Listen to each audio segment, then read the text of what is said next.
Honorable Maimani, you are on what point of order?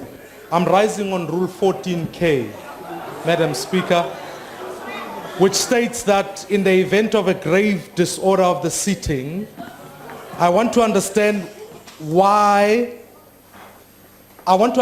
the members who were sent in here to remove the members of the EFF, were they in fact members of the South African Police Service? And if that be the case, can I request that in fact we cannot simply allow for police to be allowed to enter this chamber. It is a grave constitutional violation.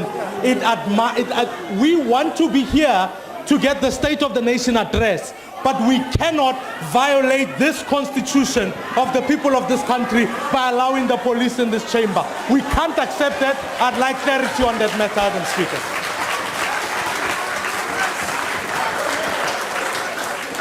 Honorable Maimani, we have heard your point of privilege raised under Joint Rules 14. We have indeed repeatedly called members during a joint sitting to heed the call, to take their seat, to withdraw. We sent the usher of the Black Rod. We sent the Sergeant at Arms. They were all defied. We then moved on in terms of powers, privileges, and immunities to call on for the security services of Parliament to come in. We are also empowered by the same Act to ensure that we can escalate to ask for security, whichever security to act in support of POP. I think, honorable members, we should allow this House to do its business. I think that we have called the joint sitting of Parliament. It was not even convened by the Speaker and the Chairperson of the Council of Provinces. It is convened in terms of a request raised by the President for a very specific reason, to come and give the nation, ourselves, and the international community the State of the Nation address. I think we should be allowed, honorable members, to proceed with the business of today. Madam Speaker, Madam House Chair.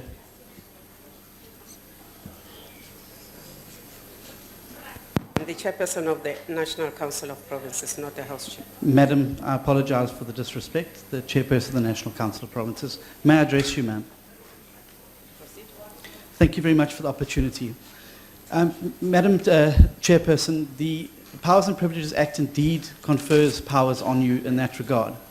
But no act passed by Parliament can supersede the Constitution. And I would like to refer you, if I may, to section 199(7) of the Constitution. And I'd like to read from it, Madam Chair. Neither the security services nor any of their members may, in the performance of their functions, prejudice political party interest that is legitimate in terms of the Constitution, or be further in a partisan manner any interest of a political party.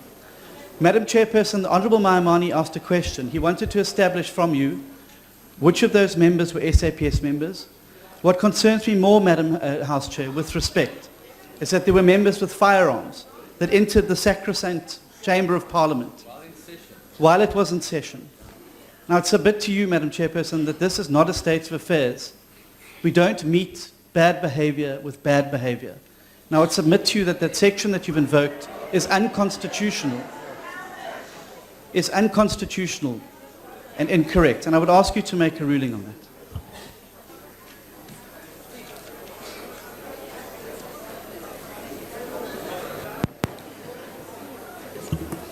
The Honorable Pandor.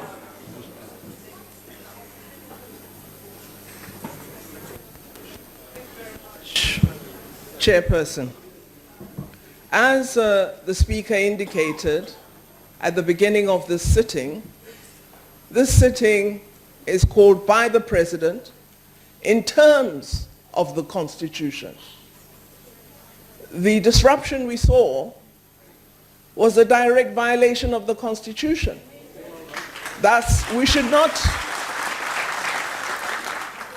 not therefore be selective as to when it's constitutional and when it's not.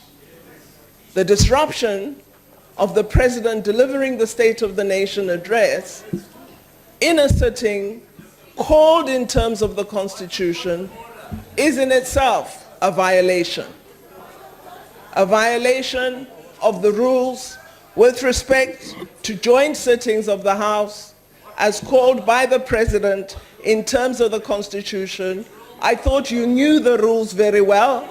I suggest you read Rule 7 of the joint rules. Thank you, Speaker.